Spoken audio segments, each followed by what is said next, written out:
okay, God has brought this dream to Nebuchadnezzar, and God has allowed Nebuchadnezzar to react the way he did. What is God doing in this situation?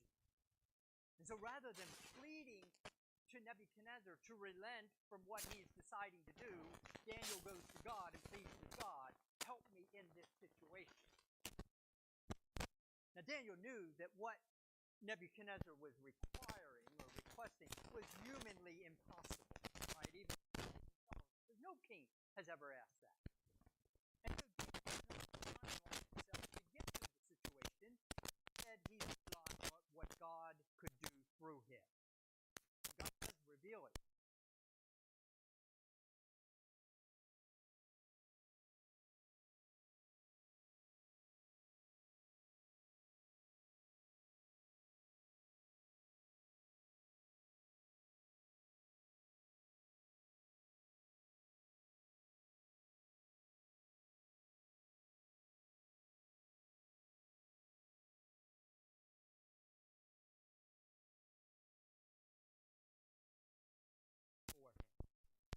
Arioch took Daniel to the king at once and said, I have found a man among the exiles from Judah who can tell the king what his dream means. The king asked Daniel, also called Belteshazzar, are you able to tell me what what I saw in my dream and interpret it? Now let's pause for just a minute. What would you say? How would you have replied if the king asked, are you able to do this? Are you able to tell me what my dream is and interpret it for me?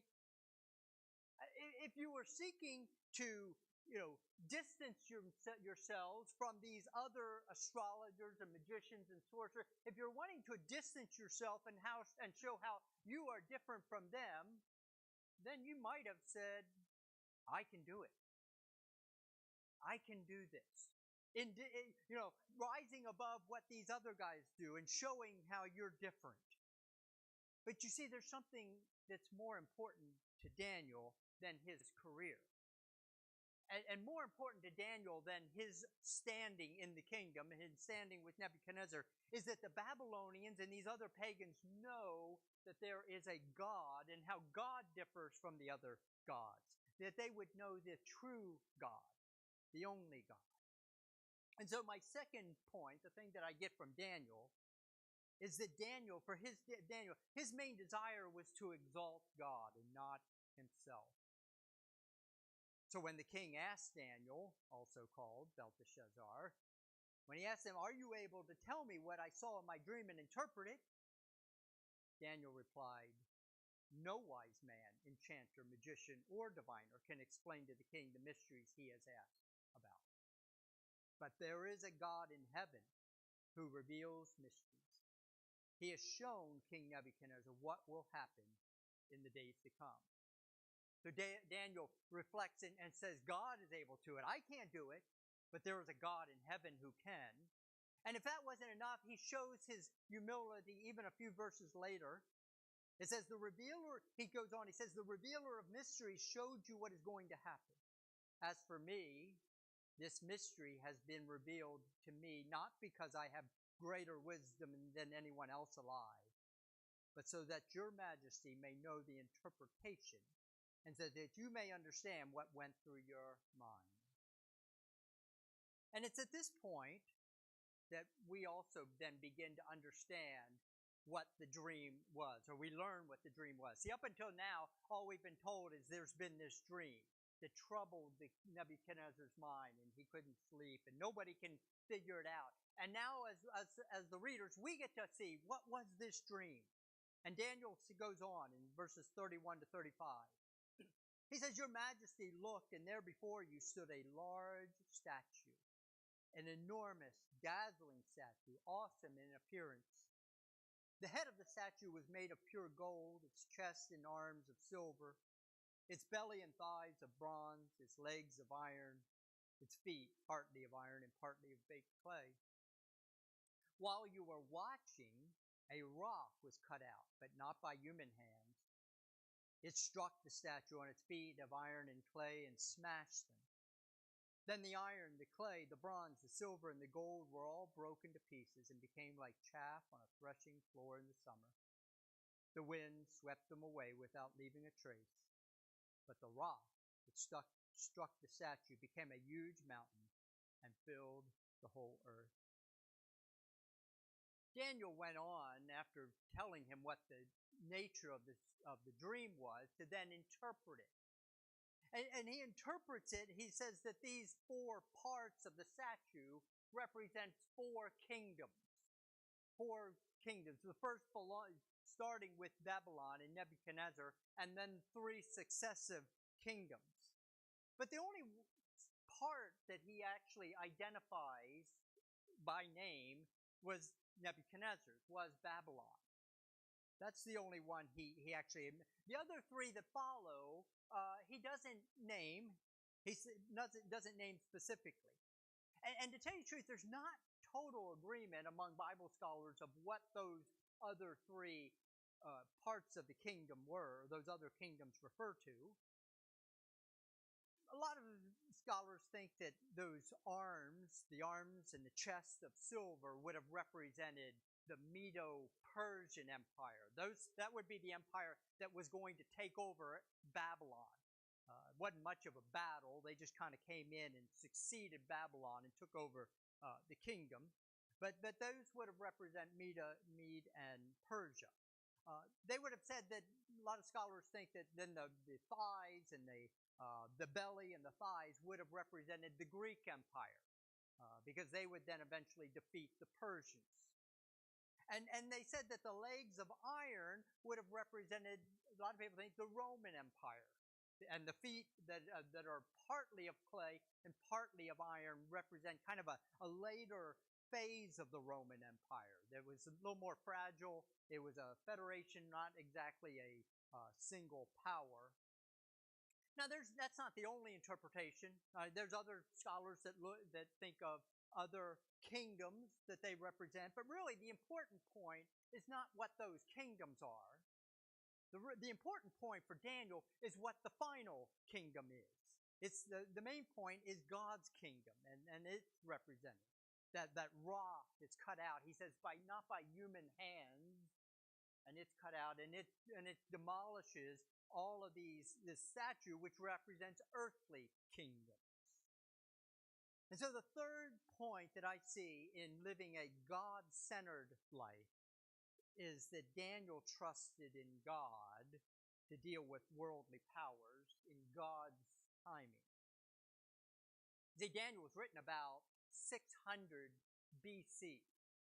Daniel lived about 600 BC. And if you think that if that, the last kingdom represents the Roman Empire, then obviously the rock that's cut in and is going to demolish is going to come 600 years later. It would be 600 years before all those earthly kingdoms were destroyed and come to nothing. But Daniel, nevertheless, has faith in God's kingdom. That no matter how strong these earthly kingdoms appear, no matter how long they lasted, Daniel says eventually God's kingdom is going to come and destroy those other ones and take over. He trusts ultimately in God's own kingdom. And I have to remind myself that daily. That as we go through the life and you see the powers that are operating in this world, as you see the evil that's done around the world, as you see the evil that's even done in our own country, as you turn on the news and you see the violence and you wonder how long this is going to continue, I have to remind myself that ultimately those kingdoms, the kingdoms of this world, will come to nothing, and God's kingdom will reign.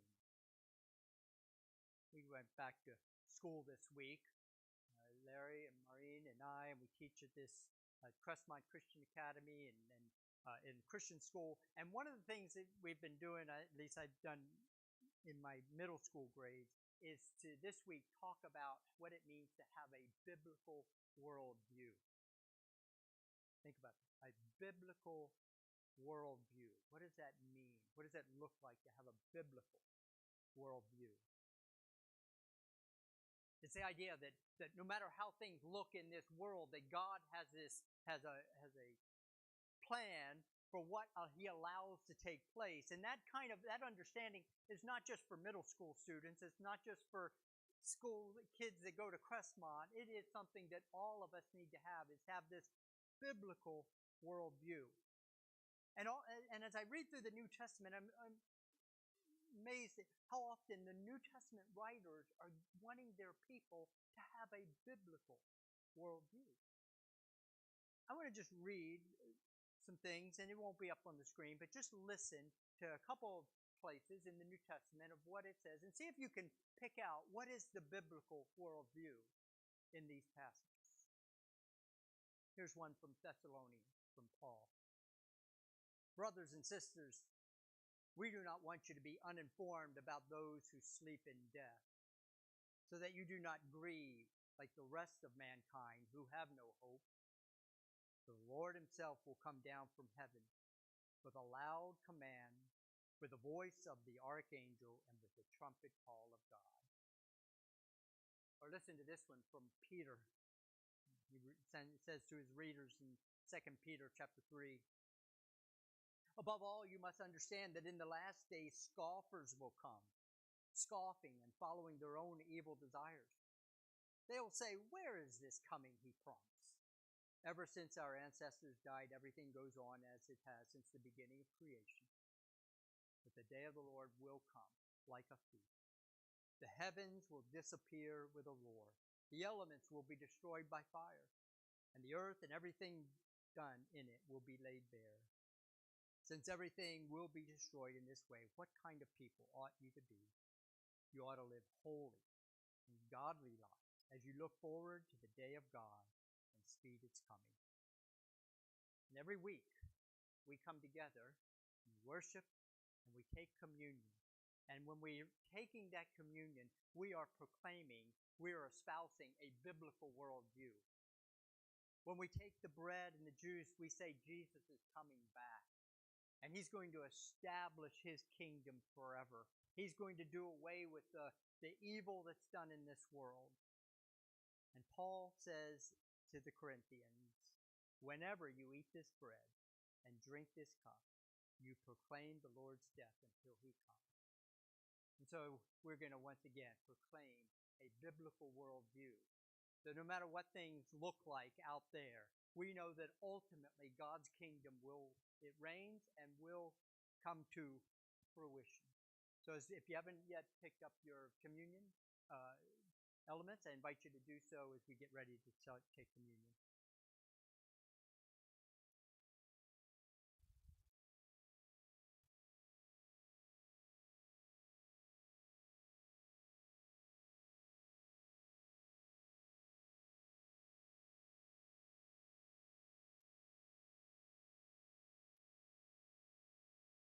Lots of things in this world that can be troubling if you don't have a biblical worldview. There's lots of things that go on, and you can worry and wonder about if you don't have a biblical worldview, if you don't know how things end. Jesus, on the night he was betrayed, did not want his disciples, with all that was going to happen, with how the way that evil would seem to have triumphed, he did not want them to be troubled by what they were going to experience. And so before he died, he said to them, do not let your hearts be troubled. Trust in God. Trust also in me. In my Father's house are many rooms. If it were not so, I would have told you. I'm going there to prepare a place for you. And if I go and prepare a place for you, I will come back and take you to be with me, that you also may be where I am. Before on that night, when he said those words, he also took bread and said, this represents my body that's going to be dying on the cross. Take and eat, all of you. This is my body.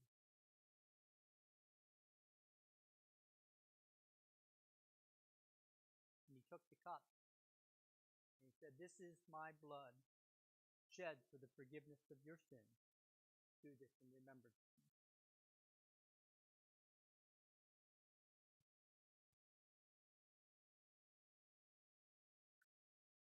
We'll go ahead and move into our discussion groups. And if you're at a table with just a couple of you, feel free to get up and move to another table, and hopefully